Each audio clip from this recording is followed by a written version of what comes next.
एका गावात दोन तरुणांच्या आयुष्याला कायमचं बदलून टाकणाऱ्या घटना घडणार होत्या. एक होता कृष्णा, प्रेमासाठी सर्व काही गमवायला तयार, पण समाजाच्या विषारी नजरा आणि कटू वास्तव्याने त्याचं हृदय चिरडलं. आणि दुसरा होता रमी, धैर्य, बंडखोरी आणि बदला हाच त्याचा श्वास. आणि यावेळी देशात आणीबाणी जाहीर होते. पण जेव्हा कृष्णा आणि रमीची भेट एका रक्तरंजित हत्येनंतर होते, तेव्हा त्यांच्या मनात एकच ठिणगी पेटते: आपल्या लोकांसाठी लढायलाच हवं.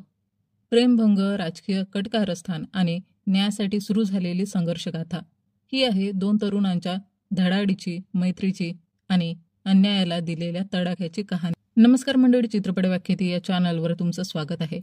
आज आपण एक्सप्लेन करणार आहोत मायासभा ही सिरीज. चला तर मग जास्त वेळ न दवडता व्हिडिओला सुरुवात करूया. एपिसोड 1च्या सुरुवातीला आपण मिड 90s मधल्या आंध्र प्रदेशाचं दृश्य पाहतो, जिथे अनेक MLAंना एक माणूस फोन करून सांगतो की आपल्या राज्याचे CM RCR लवकरच 35 MLAंना हटवणार आहेत. हे ऐकून सगळ्या MLAंचे तर धाबेदन आणतात.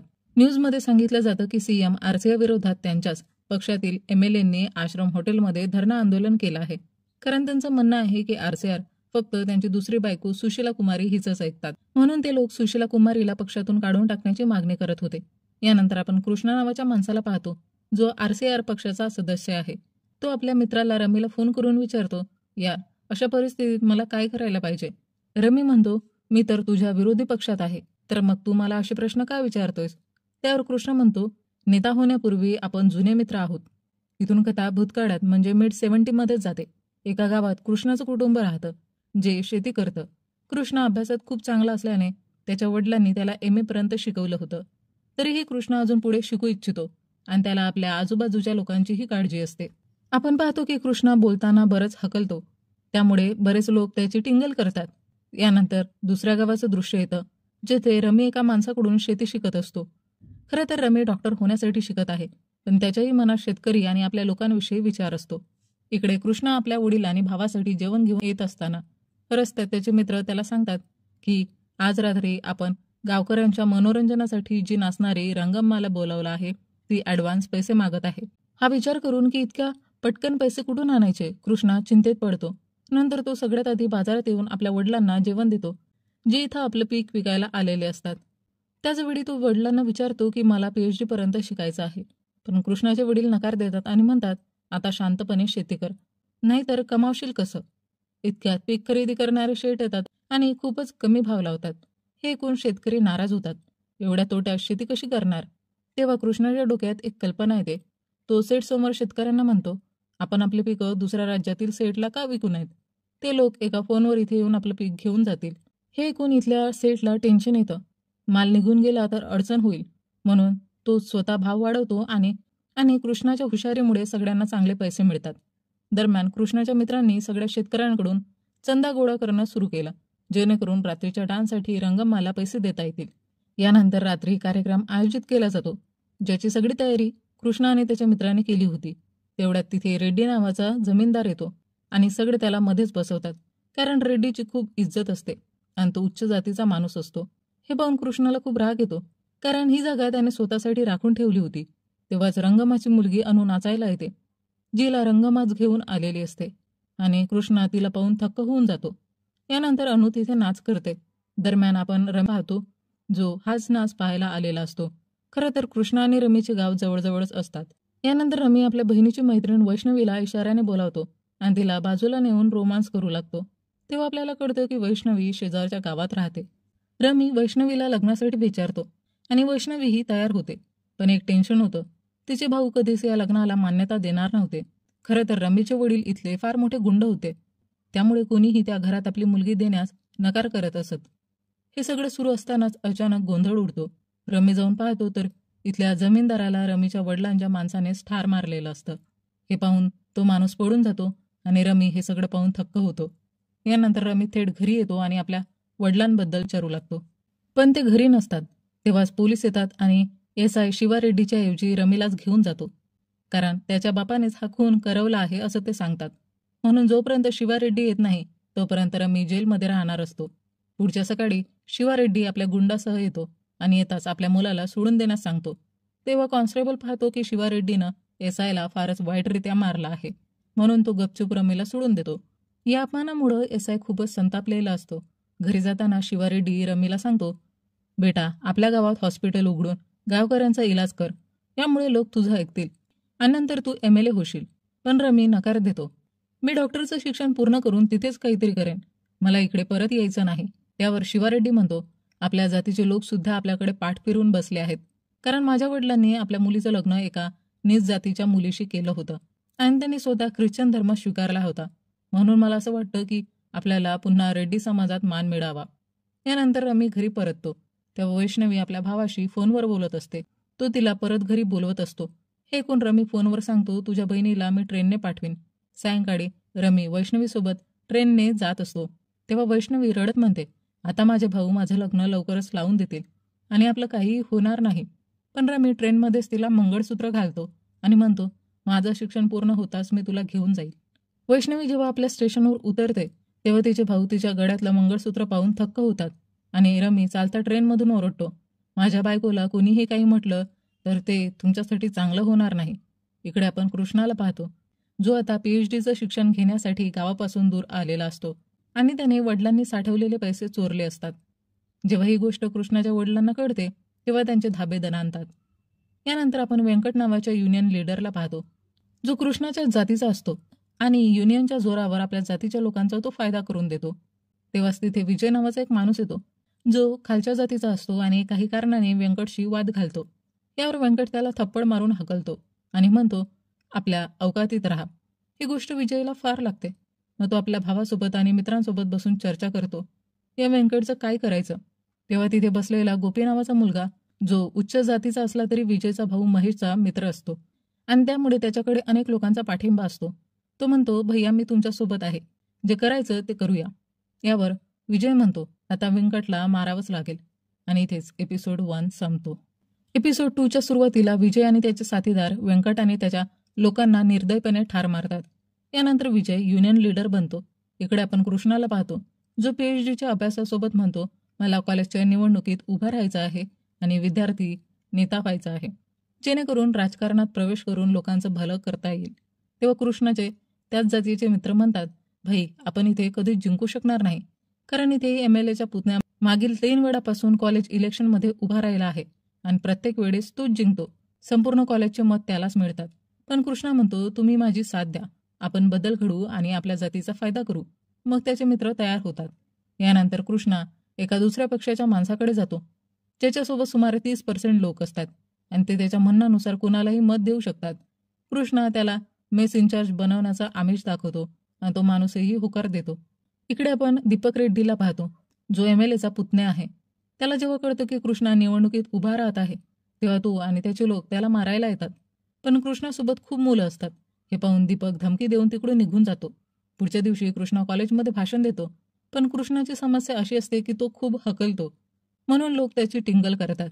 तेवढ्यात कृष्णा अनुला पाहतो, जी त्याच्या गावात नाचायला आलेली होती आणि ती देखील त्याच्यावर हसत असते. खरं तर अनु ह्याच कॉलेजमध्ये शिकत असते आणि सगळ्यांसमोर टिंगल झाल्यामुळे कृष्णा उदास होऊन निघून जातो. थोड्या वेळाने अनु त्याच्याकडे येते आणि म्हणते, तू विद्यार्थ्यांचं भलं करायचं इच्छितोस, हे सगळ्यांना कळतंय, पण अशा पद्धतीने तू निवडणूक जिंकूच शकणार नाहीस. एक काम कर, एक कार्यक्रम ठेव, ज्यात मुख्य पाहुणा म्हणून एखाद्या प्रसिद्ध दिग्दर्शकाला बोलव. तो सध्या ह्याच शहरात आहे, असं माझ्या आईने मला सांगितलं होतं. त्याबरोबर मी सुद्धा तुझ्या कार्यक्रमात नाच करेन, म्हणजे तूच जिंकशील. यावर कृष्णा तयार होतो. तेव्हा त्याचे मित्र सांगतात, ही अनु म्हणजे रंगम्माची मुलगी आहे आणि रंगम्मा म्हणजे इथल्या MLA महेंद्र रेड्डीची मिस्ट्रेस आहे, म्हणून अनु ही त्यांच्यासोबतच राहते. आता कळत नाही की अनु दीपक रेड्डीच्या विरोधात गेली तर MLA काय करेल. पुढच्या दिवशी कृष्णा कसाबसा कॉलेजमध्ये कार्यक्रम ठेवतो आणि त्या प्रसिद्ध डायरेक्टरला मुख्य पाहुणा म्हणून बोलवतो. तेव्हाच दीपक रागाने येतो आणि अनुला सांगतो, तू विरोधी पक्षासाठी नाचणार नाहीस. पण अनु मानत नाही, त्यामुळे तो तिची साडी जाळून टाकतो. जेव्हा ही गोष्ट कृष्णाला कळते तेव्हा तो खूप जास्त दुःखी होतो. मग अनु म्हणते, आज मी नाचणारच आणि ती वेगळा ड्रेस घालून स्टेजवर परफॉर्म करते. सोबत ती सगळ्यांना कृष्णाला मत देण्याचीही विनंती करते. या डायरेक्टरला अनुचा डान्स खूपच आवडतो, म्हणून तो म्हणतो, तू माझ्याशी भेट, तुझ्यात अभिनेत्री होण्याची ताकद आहे. हे ऐकून अनु ही आनंदी होते. या सगळ्यानंतर कृष्णाला अनु आवडू लागते, कारण ती त्याची मदत करत असते. यानंतर आपण रमीला मेडिकल कॉलेजमध्ये पाहतो, जो प्रसिद्ध अभिनेता RCRचा फॅन असतो. त्याची इतर मुलांशी भांडणं होतात, कारण ते RCRच्या पोस्टरवर दुसऱ्या अभिनेत्याचं पोस्टर लावत असत. हे प्रकरण डीनपर्यंत पोहोचतं आणि डीन सगळ्या मुलांना कॉलेजमधून निलंबित करण्याचा विचार करतो, ज्यामुळे त्यांचं करिअर संपलं असतं. तेव्हा रमी हा सगळा दोष स्वतःवर घेतो. डीन पाहतो की रमी अभ्यासात खूप चांगला आहे, म्हणून त्याला सस्पेंड न करता दुसऱ्या कॉलेजमध्ये ट्रान्सफर करून देतो. यानंतर कॉलेज निवडणुकीचा निकाल लागण्याचा दिवस येतो. कृष्णाच्या मित्रांना वाटतं की कृष्णाच जिंकेल, पण इथे दीपक जिंकतो. हे पाहून कृष्णाच्या पायाखालची जमीनच सरकते. त्याला कळतं की ज्याला त्याने मेस इन्चार्ज बनवण्याचं आमिष दाखवलं होतं, त्याला दीपकने आपल्या बाजूला ओढून घेतलं होतं. त्याच्या पाठिंब्यामुळे दीपक जिंकतो. हे पाहून कृष्णा खूपच खिन्न होतो. यानंतर आपण हिरा बासू नावाच्या देशाच्या पंतप्रधानांना पाहतो, ज्या आज राष्ट्रपतींकडे येतात आणि त्यांना देशात आणीबाणी लागू करण्यासाठी कागदपत्रांवर सही करण्यास सांगतात. जेव्हा राष्ट्रपती नकार देतात की असं केल्याने लोकशाही धोक्यात येईल, तेव्हा हिरा म्हणतात, मग हे तुम्हाला पद सोडावं लागेल. त्यामुळे राष्ट्रपती गप्पच राहतात आणि सही करतात. आणि यासोबतच एपिसोड 2 संपतो. एपिसोड 3च्या सुरुवातीला आपण रघुवय्या नावाच्या एका माणसाला पाहतो, जो गरीब खालच्या जातीतील लोकांना त्यांचे हक्क काय आहेत आणि जमीनदार कसं त्यांचं शोषण करतात हे सांगत होता. त्यानंतर आपण जमीनदाराच्या नेत्यांना पाहतो, जो रात्रीच्या वेळी रघुवय्याच्या 3 साथीदारांना मारून टाकतो. दुसऱ्या दिवशी रघुवय्या जेव्हा त्या तिघांचे मृतदेह पाहतो, तेव्हा त्याला खूप वाईट वाटतं. यानंतर आपण जमीनदाराच्या नेत्याला पाहतो, जो आपली दाढी करत होता आणि सोबतच तो नाव्याकडे रघुवय्या आणि त्याच्या गरीब लोकांची नालस्ती करत होता. तेव्हा तो नावी त्याचा गळा चिरून पडून जातो आणि तिथेच जमीनदाराचा मृत्यू होतो. पुढे जमीनदाराची मुलं आपल्या वडिलांचा अंतिम संस्कार करताना त्या नाव्याला सुद्धा जिवंत जाळून टाकतात, जेणेकरून पुढे कोणी त्यांच्यावर उघडपणे टीका करू नये. आता ते रघुवय्यालाच मारायचा विचार करत होते. यानंतर आपण रमीला पाहतो, जो थेट वैष्णवीच्या गावात तिला घेऊन जाण्यासाठी येतो, कारण त्याला कळलं होतं की ती व्यवस्थित जेवतही नव्हती.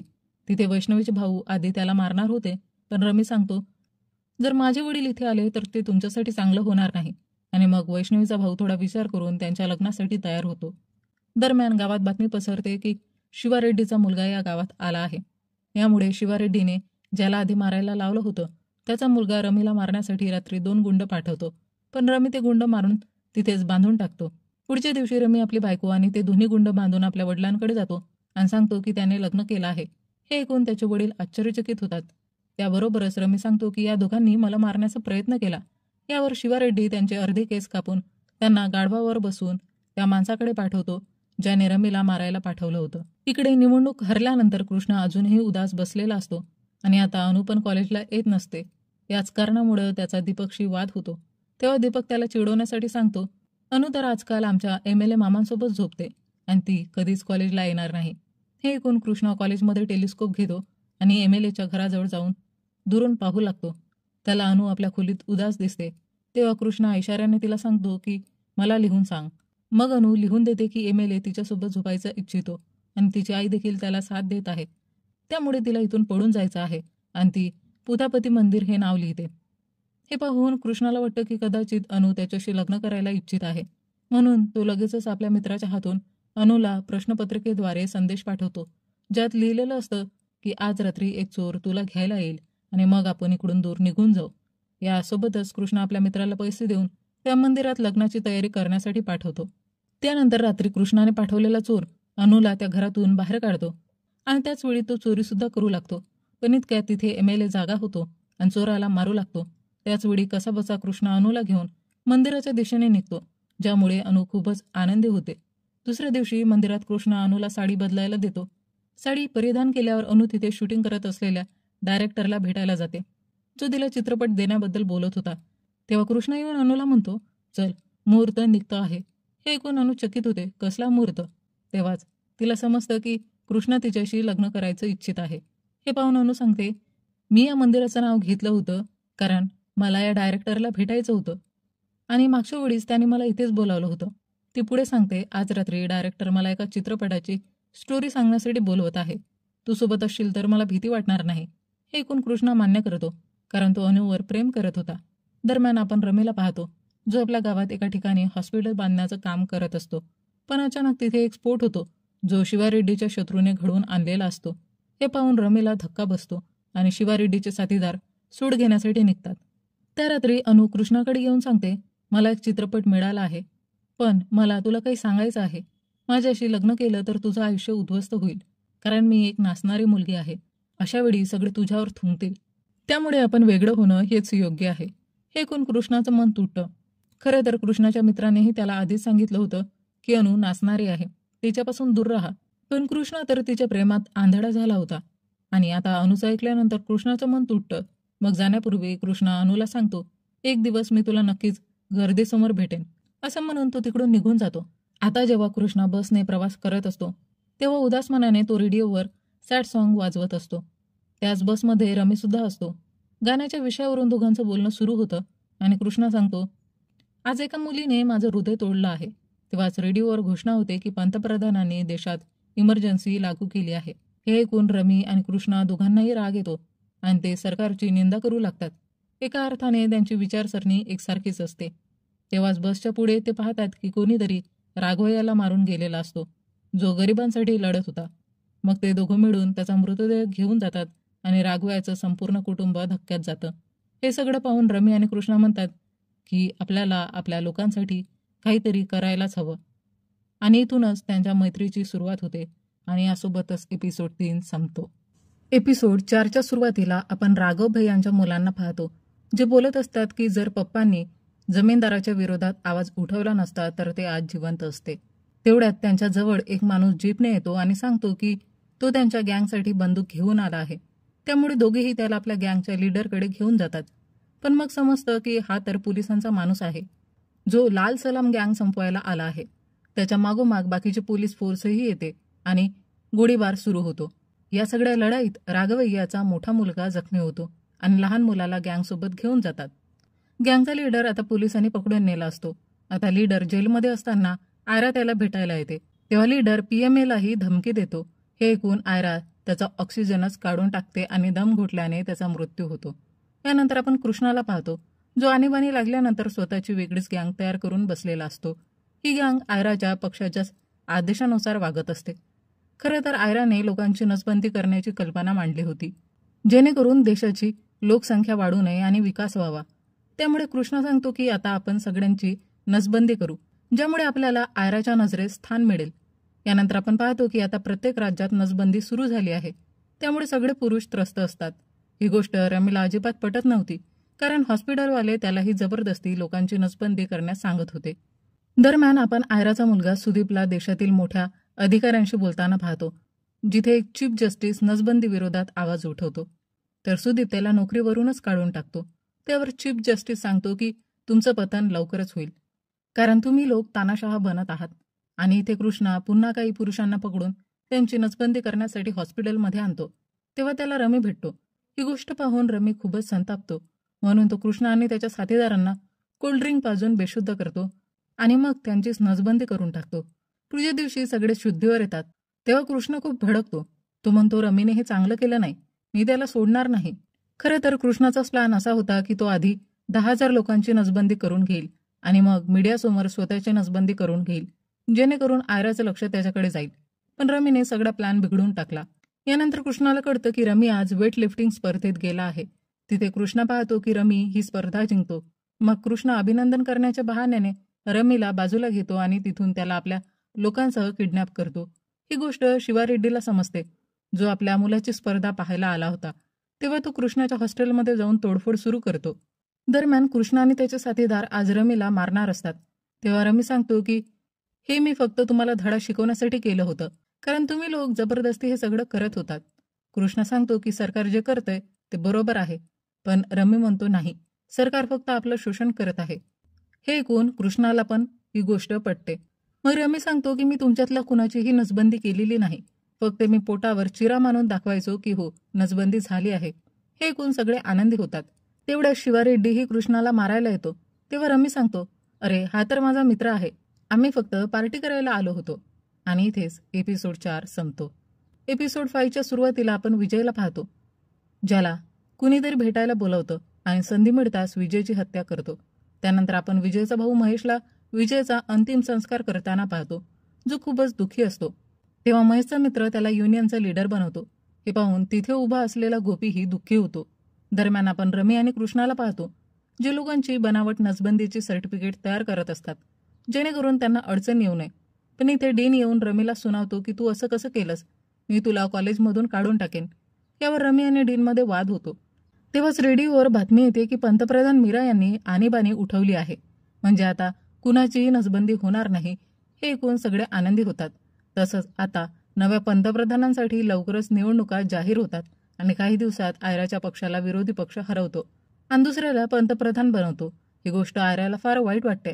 मात्र आंध्र प्रदेशात आयराची चांगली पकड असल्याने तिच्या पक्षातील बाबूराव सांगतो, आपण तिथूनच निवडणूक लढायला हवी आणि आपण नक्की जिंकू. मग आयरा मान्य करते.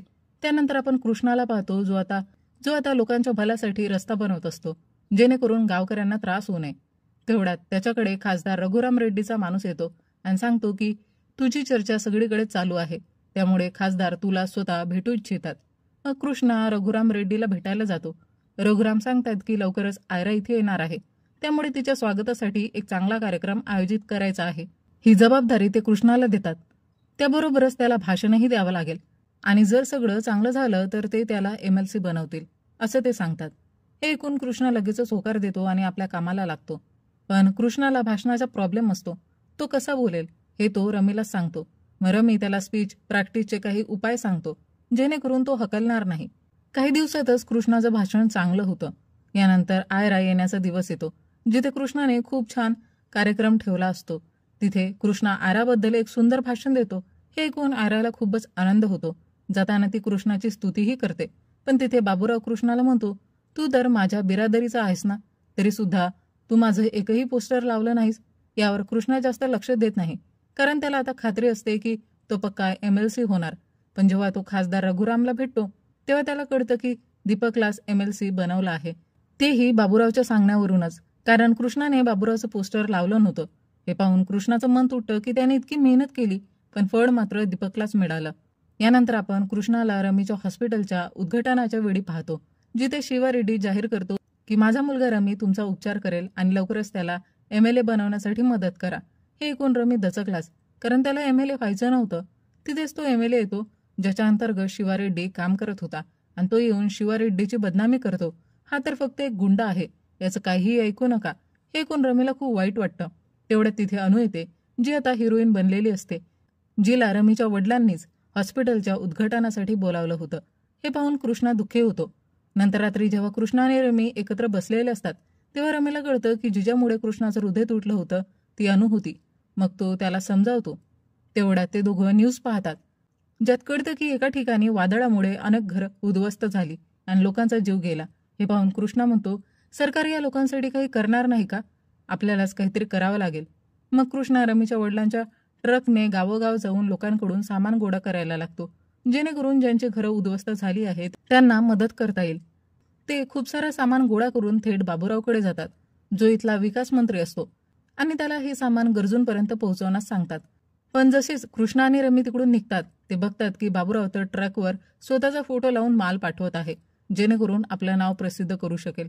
हे पाहून कृष्णा आणि रमी ट्रक घेऊन स्वतः सामान देण्यासाठी निघतात आणि दुसऱ्या दिवशी वर्तमानपत्रात या दोघांचा फोटो छापतो, कसं त्यांनी पीडितांना मदत केली. अशा प्रकारे काही दिवस जातात आणि दोघांचे बरेच चाहते होतात. मग आयराचा मुलगा सुदीप जाहीर करतो की आता आम्ही तरुणांना आमच्या पक्षात संधी देणार आहोत, जेणेकरून ते MLA बनवून सुधारणा करू शकतील. इथे महेशही या आशेने आलेला असतो की त्याला तिकीट मिळेल आणि सुदीप घोषणा करतो, ज्यात कृष्णाचं नाव येतं. हे पाहून रमी खूपच आनंदी होतो. पण शिवा रेड्डी संतापतो की माझ्या मुलाचं नाव का नाही. त्यावर तो गोंधळही घालतो.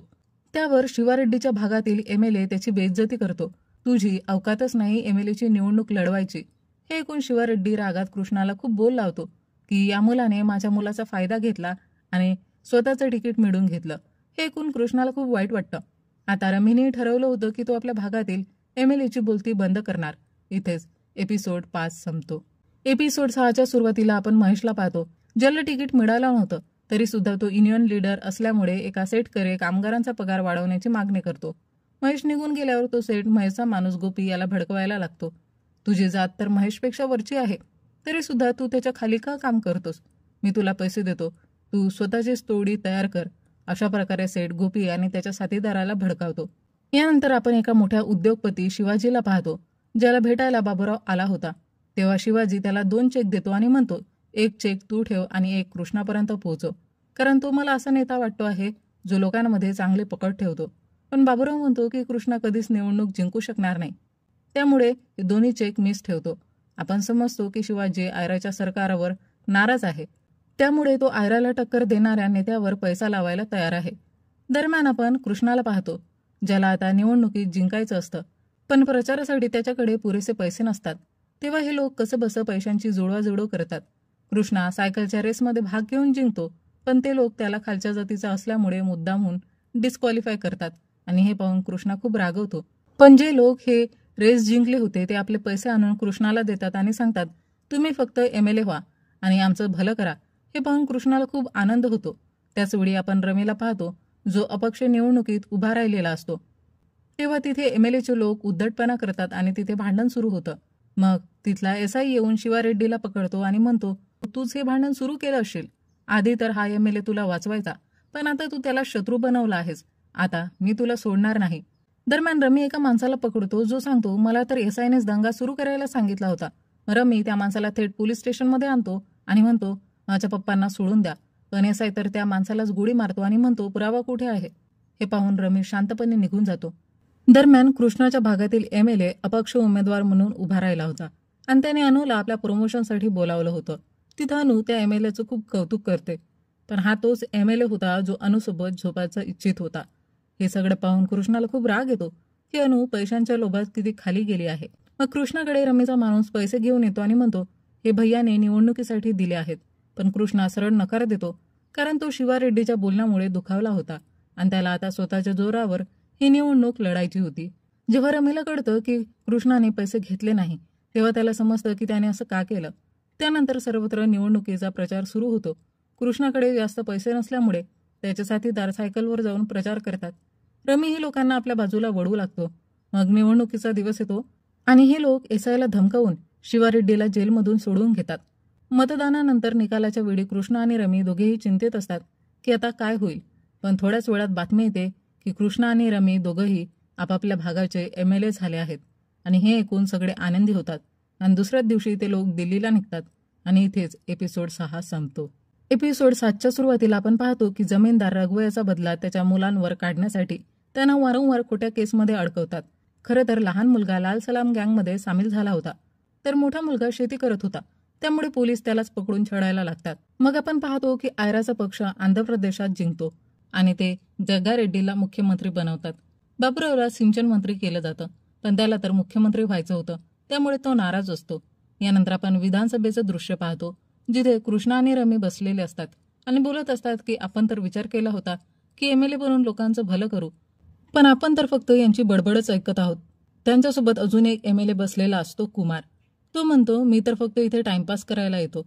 दुसऱ्या दिवशी कृष्णा आणि रमी प्लॅन बनवतात की आपण या नेत्यांची भांडाफोड करू.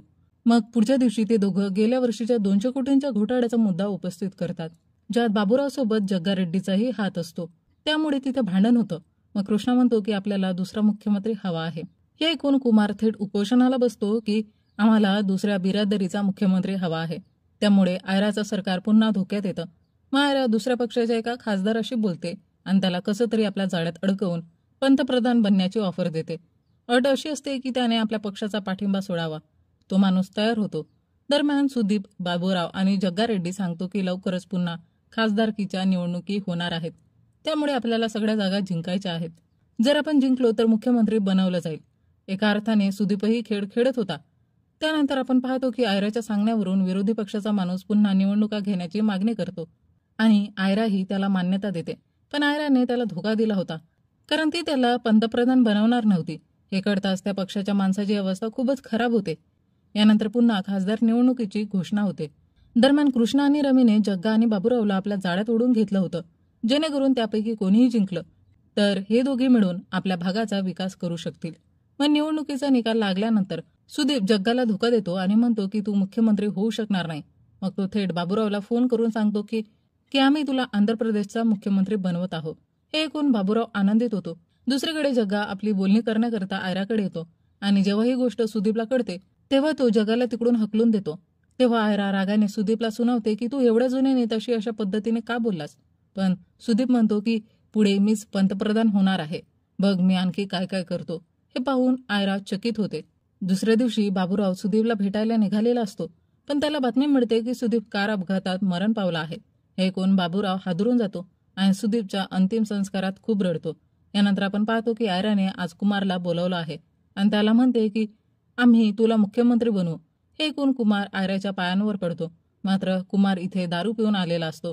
रात्री सगळे पार्टी करत असतात की आता कुमार मुख्यमंत्री होणार. तेव्हाच त्यांना बातमी मिळते की आयरा आता कुणा दुसऱ्यालाच मुख्यमंत्री बनवत आहे. हे ऐकून सगळेच थक्क होतात. मग कृष्णाच्या डोक्यात एक कल्पना येते. तो लगेचच वृत्तपत्रात आपल्या मर्जीप्रमाणे सर्व पदांवर नेत्यांची नाव छापून घेतो. ही बातमी आयरापर्यंत पोहोचताच ती होऊ घातलेल्या मुख्यमंत्री कन्याला बोलावते. कन्याला वाटतं की आयरा त्याला सुनावेल, पण आयरा म्हणते की तुम्ही फार चांगलं काम केलं. आता मुख्यमंत्री बनवून राज्य सांभाळा. यानंतर कन्या आयरासाठी एक मोठा कार्यक्रम आयोजित करतो. मग कन्या आयराला शपथविधी समारंभाला बोलावते आणि इथे मोठा इव्हेंट आयोजित केलेला असतो.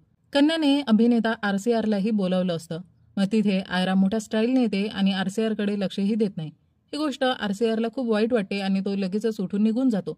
त्याच्या मागोमाग त्याचे फॅन्सही निघून जातात आणि तिथे फारच कमी लोक उरतात. हे पाहून आयराही थक्क होते की RCRची किती ताकद आहे.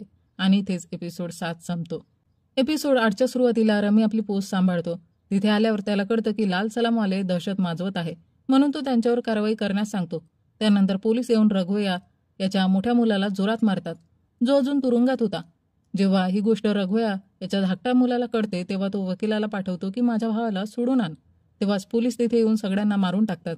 हे पाहून रघुया याची पत्नी फारच रडते. पोलिसांनी आता रघुया याचा मोठा मुलगाही सोडून दिला होता, पण आपल्या धाकट्या भावाच्या मृत्यूची बातमी ऐकून तो संतापतो. त्यानंतर ते लोक धाकट्या मुलाचे अंत्यसंस्कार करतात. जेव्हा ही गोष्ट कृष्णाला कळते तेव्हा तो रमीकडे जाऊन भांडतो की तुझ्यामुळे राघवयाच्या मुलाचा मृत्यू झाला. यावरून दोघांमध्ये भांडण होतं.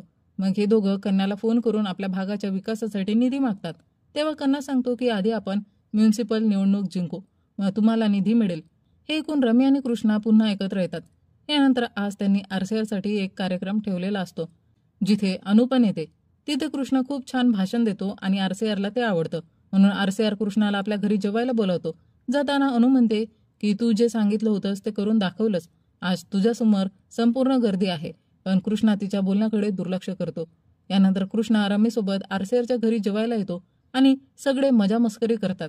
तेव्हा रमीला कळतं की RCRच्या लहान मुलीचं अजून लग्न झालेलं नाही. मग तो गंमत म्हणून RCRला सांगतो की तिचं लग्न कृष्णाशी लावा. RCR विचार करतो, कारण कृष्णा त्याच्याच जातीचा असतो, आणि मग तो होकार देतो. हे ऐकून कृष्णालाही आनंद होतो. लग्नाच्या दिवशी अनु कृष्णाला भेटायला येते आणि सांगते की त्या दिवशी मी तुला नकार दिला होता, पण मी अजूनही तुझ्यावरच प्रेम करते. पण कृष्णा तिचं न ऐकता लग्नाला जातो आणि RCRच्या मुलीशी लग्न करतो, जिथे बरेच मोठे मोठे लोक आलेले असतात. यानंतर आपण पाहतो की कन्याला मुख्यमंत्री पदावरून हटवण्यासाठी त्याचे साथीदार मतदारांना भडकवतात, ज्यामुळे तो निवडणुकीत हरतो. काही दिवसांनी म्युनिसिपल निवडणुका होतात आणि कन्याची पार्टी वाईटरित्या हरते. तेव्हा आयरा आणि तिचा दुसरा मुलगा राजेश येऊन कन्याची बेइज्जती करतात. इतकंच नव्हे तर राजेशच्या ढकलल्यामुळे कन्याची धोती निघून जाते. हे पाहून सगळ्यांना वाईट वाटतं, पण कुणी काही बोलत नाही. आपण RCRला पाहतो, जो म्हणतो की आयरा हुकुमशाह आहे, म्हणून तिला धडा शिकवणं गरजेचं आहे, नाहीतर ती आपल्या लोकांची अशीच बेइज्जती करत राहील. इथे एपिसोड 8 संपतो. एपिसोड 9च्या सुरुवातीला आपण पाहतो की महेशला गोपी आणि इतरांनी सोडून दिलं असून त्यांनी वेगळी टोळी तयार केली आहे, म्हणून महेशला आता काहीही करून मंत्री व्हायचं आहे. दरम्यान जमीदार आणि त्या यसायला पकडून एक माणूस सगळ्यांसमोर मारून टाकतो, आणि तो म्हणजे राघवयाचा मोठा मुलगा असतो, जो आता लाल सलामचा नेता बनला आहे आणि त्याने आपल्या भावाचा बदला घेतला आहे. यानंतर काही काळ असाच जातो आणि एक दिवशी कृष्णाची बायको सांगते की ती प्रेग्नंट आहे. हे ऐकून कृष्णा आणि रमीच्या कुटुंबात आनंद पसरतो. मग कृष्णा आपल्या बायकोसोबत RCRकडे येते तर पाहतो की तिथे बाबूराव आणि शिवाजी यांची वेगळीच बैठक चालू आहे. म्हणजे हे लोक काहीतरी वेगळाच प्लॅन करत होते. हे पाहून कृष्णा RCRशी बोलायला जातो, पण RCR त्याचं काहीच ऐकत नाही. तेव्हा कृष्णा म्हणतो, तुम्ही तर माझ्याच पक्षाच्या विरोधात जात आहे, हे मी होऊ देणार नाही. यानंतर कृष्णा आपल्या ऑफिसमध्ये येतो. तेव्हा आयराचा त्याला फोन येतो की तुझा सासरा माझ्या विरोधात पक्ष तयार करत आहे आणि त्यात बाबूराव देखील सामील आहे. तेव्हा कृष्णा सांगतो की मी त्याचं काहीतरी करतो. तेव्हाच रमी येऊन सांगतो की 9 महिन्यानंतर निवडणुका आहेत, तुझा सासरा कधी जिंकणार नाही. त्यावर कृष्णा म्हणतो की आपल्याला काहीतरी केलं पाहिजे. दरम्यान RCRचा सपोर्ट पाहून बाबूरावला वाटतं की जर यावेळी त्याला मुख्यमंत्री बनवलं नाही तर ते त्याच्यासाठी चांगलं होणार नाही. त्यानंतर RCR थेट लोकांसमोर येतो आणि जाहीर करतो की मी माझी वीर तेलुगू पार्टी तयार करत आहो आणि यावेळी आपण नक्की जिंकू, फक्त मला मतदान करा. हे ऐकून लोक होकार देतात, पण बाबूराव निराश होतो, कारण त्याला वाटत होतं की मुख्यमंत्री पदाचा उमेदवार तोच असेल. पण त्याच्या जागी तर आता स्वतः आरसीआर उभा राहिला होता. यानंतर आरसीआरकडे बरेच नेते त्याच्या पक्षात सामील होण्यासाठी येतात. अशा रीतीने आरसीआरचा पक्ष मोठा होत जातो. त्याचवेळी कृष्णानेही माध्यमांमध्ये आरसीआरच्या विरोधात बरंच काही बोललेलं होतं, पण आरसीआरला त्याचा काही फरक पडत नाही. मग आरसीआर जोरदार प्रचार सुरू करतो. दरम्यान बाबूराव रागाने पुन्हा आयराकडे येतो आणि सांगतो की मला तुमच्या पक्षात घ्या. त्यावर आयरा सांगते की एक काम कर, आता तू आरसीआरच्या पक्षातच राहा. जेव्हा गरज लागेल तेव्हा मी तुला नक्कीच सांगेन. बाबूरावही मान्य करतो आणि जेव्हा निवडणुकीचा निकाल लागतो तेव्हा आरसीआरने आयराचा पक्ष हरवला होता. हे पाहून सगळेच जण थक्क होतात. इतकंच नव्हे तर कृष्णाही आपल्या भागात हरतो. फक्त रमेश असा होता जो आयराच्या पक्षातून जिंकतो. आयरा रमीला आंध्र प्रदेशातील आपल्या पक्षाचा नेता बनवते. त्यानंतर रमी थेट महेशला फोन करून विचारतो की आता तू माझ्या पक्षात येशील का. महेशकडून होकार मिळतो, कारण त्याला तर मंत्री व्हायचं होतं. दरम्यान कृष्णा पराभवानंतर उदास बसलेला असतो. तेव्हा त्याला कळतं की त्याच्या बायकोने मुलीला जन्म दिलेला आहे. मग तो पटकन बायकोला भेटायला येतो आणि तिथे आरसीआरही बसलेला असतो. मग आरसीआर कृष्णाला सांगतो की तू माझ्या पक्षात ये, आम्हाला काहीही अडचण नाही. हे ऐकून कृष्णा विचारात पडतो. नंतर तो जाऊन ही गोष्ट रमीला सांगतो. तेव्हा रमी म्हणतो, तू आपल्या सासऱ्याच्या पक्षात सामील हो. आपण दोघांपैकी कोणीही मुख्यमंत्री झालो तरी चांगलंच होईल, पण हेही आहे की मग आपण शत्रू होऊ. कृष्णा रमीचं म्हणणं मान्य करतो आणि आरसीआरच्या पक्षात सामील होतो. यानंतर सीन पुन्हा वर्तमान काळात येतो, जिथे रमी कृष्णाला सांगतो, तुला आपल्या सासऱ्याच्या विरोधात लढावं लागेल, नाहीतर तो तुमचे सगळे कष्ट वाया घालवेल. यानंतर कृष्णा आपल्या आमदारांना बोलून सांगतो की आरसीआर आपल्या दुसऱ्या बायकोच्या मागे इतका वेळा झाला आहे की आपल्यालाच आपला पक्ष वाचवावा लागेल. दरम्यान आरसीआर ही लोकांना सांगत असतो की आता मी काही आमदारांना काढून टाकणार आहे. तेव्हाच कोणीतरी आरसीआरवर चप्पल फेकून मारतो आणि हे सगळं टीव्हीवर रमी पाहत असतो. आणि इथेच एपिसोड 9 संपतो. आता मंडळी, याचा सीझन 2 पण येणार आहे, जो अजूनच मजेदार असेल. राजकारण, सत्तेची खिडी आणि नातेसंबंधाची ही थरारक गोष्ट इथेच थांबली असली तरी खरी लढत आता सुरू होणार आहे. सीझन 2 मध्ये कोण बनेल मुख्यमंत्री, रमी की कृष्णा, की अजून कोणी तिसरा खेळाडू मैदानात उतरेल? पुढचा भाग चुकू नका. आणि हो मंडळी, जर हा व्हिडिओ आणि माझं एक्सप्लेनेशन आवडलं असेल तर व्हिडिओला लाईक करा, शेअर करा आणि सबस्क्राईब करायला विसरू नका. चला तर मंडळी, भेटूया लवकरच एका नवीन व्हिडिओमध्ये. तोपर्यंत टाटा, बाय बाय.